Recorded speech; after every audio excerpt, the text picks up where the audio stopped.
I would describe Oakville as a sleepy bedroom community. A lot of people work in Toronto and come out here. It's very quiet.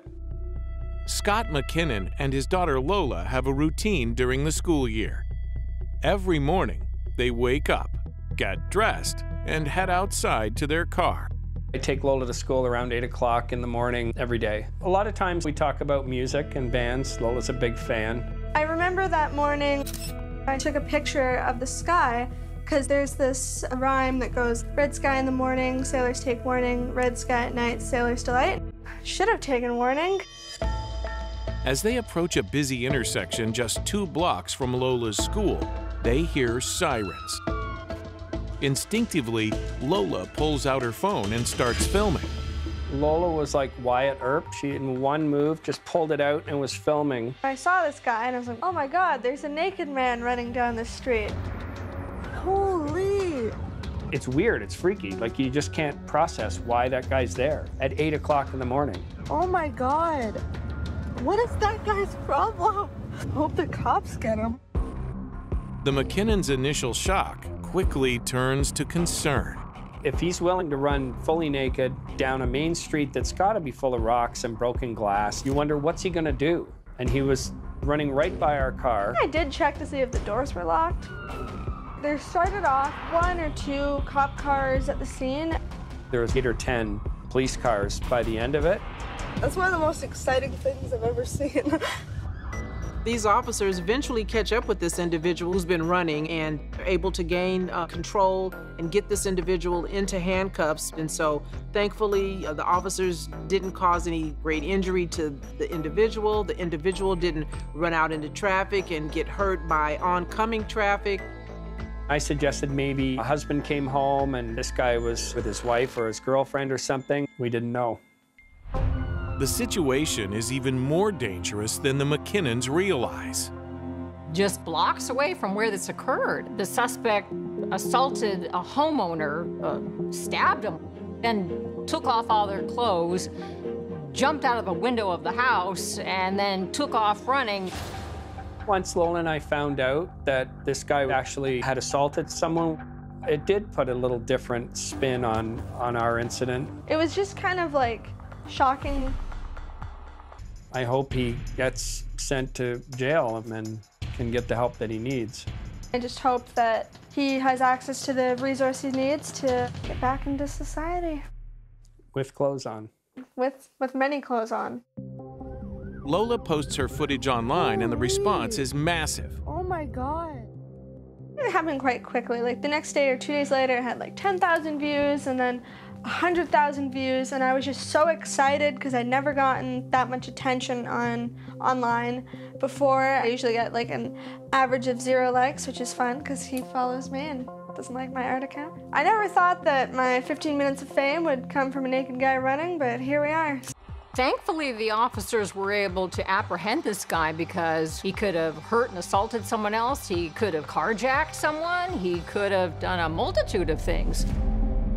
The suspect, who hasn't been named publicly by Halton Regional Police, is charged with mischief under $5,000, assault causing bodily harm, and assault with a weapon.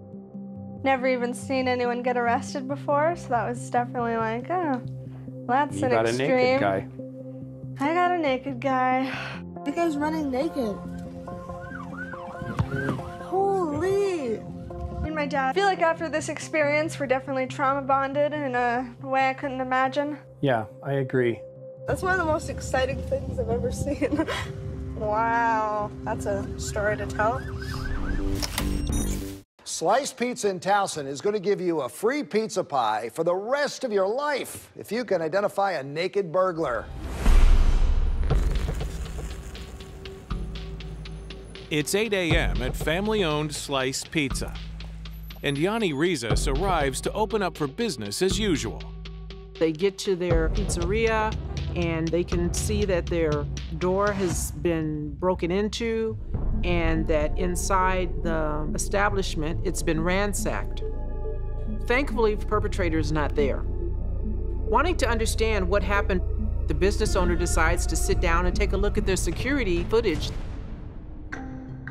They see the suspect inside the establishment, rummaging through the business, locating the cash register, slamming the cash register drawer to the floor, and he's naked.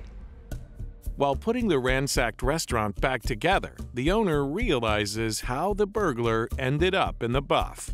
To come in from the roof, his pants got stuck in the ductwork, so he had to climb out of those, and he actually fell into slice. So I guess he was going commando because he was running around naked in the back. He realizes the burglar had come in through the heating vent. And as he lands on the floor with no pants, so what does he do? He decides to be consistent. He takes off the rest of his clothes. Why? Who the heck knows? This perpetrator was thinking that he could be surveilled because he's trying to shield his identity by putting his clothing over his head.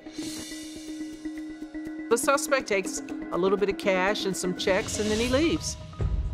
With footage of the perpetrator, the restaurant owner contacts police in hopes he can be quickly apprehended. The business owner doesn't just have the security footage.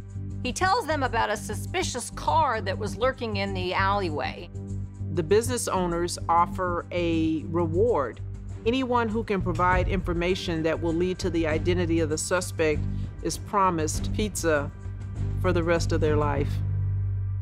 Unfortunately, a lifetime of cheesy goodness fails to entice anyone to come forward with information. But a few days later, police get a break when the suspect tries to make his naked gambit pay off. He takes one of the stolen checks to the same bank that the business owner uses and tries to cash it. So this provides a great link for law enforcement because the bank video footage shows the same vehicle that was mentioned by the business owner. So the perpetrator just keeps going to places with cameras to commit his crimes. Police link the car to 23-year-old Jonathan Newman, and it's his nakedness that unrobes his anonymity. I think what the perpetrator didn't think about was all the identifying marks on his body in the form of tattoos. If you're going to commit a crime like this, don't have so much ink. 11 days after the burglary, police locate Newman in a surprising place. What was ironic is that police officers located the suspect behind the pizza establishment where he had committed the crime about a week later. Jonathan Newman is charged with 2nd and 4th degree burglary, malicious destruction of property, theft, and forgery. He pleads guilty and is sentenced to 10 years in prison, with all but 3 years suspended. Initially, the business owner offered free pizza for life for anybody that helped capture this guy. But when the police did it, he went ahead and offered the police free pizza for a month. I would have been in that place every day. Incredible video of a naked man on a rampage in Orange County. That man stripped off all of his clothes in this field behind me, then he jumped over the fence. It was a naked rampage unlike anything we've ever seen before. It's shortly before midnight when Clarissa Vidrio leaves her home and enters her complex's parking lot. Like most nights, she is off to her shift as an overnight security guard. As she enters her car, all of a sudden, there's a commotion in the stall immediately adjacent to hers.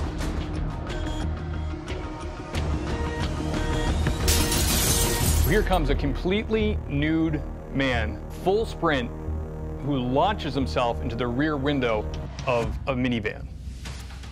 I can't imagine being this woman. I would probably freeze for several minutes. I would be trying to figure out, who is this guy? He doesn't belong here. He doesn't live here. What is he doing?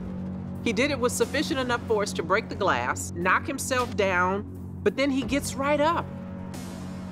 And he just shakes it off. So obviously he's impervious to any feeling of real pain.